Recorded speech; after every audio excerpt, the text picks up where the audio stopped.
ஒரு நிறுமம் தனது பதிவு அலுவலகம் அமைந்துள்ள இடம் பற்றிய அறிக்கையை டேஷ் நாட்களுக்குள் நிறுமப் பதிவாளருக்கு தெரிவிக்க வேண்டும். 30 நாட்கள். ஒரு நபரின் கருத்து மற்றும் எண்ணங்களின் வெளிப்பாட்டின் மூலம் நிறுமத்தை தோற்றுவித்தால் அவர் டேஷ்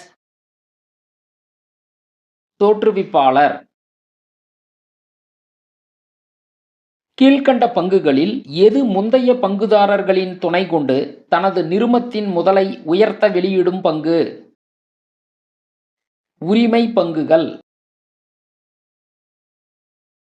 முந்தைய பங்குதாரர்களுக்கு எந்தவித கட்டணமும் இல்லாமல் வெளியிடும் பங்குகள் டேஷ் ஊக்கப் பங்குகள். முந்தைய பங்குதாரர்களுக்கு பங்குகளின் விலையை குறைத்து அவர்களுக்கு சாதகமாக வழங்குவது டேஷ் உரிமை பங்குகள்.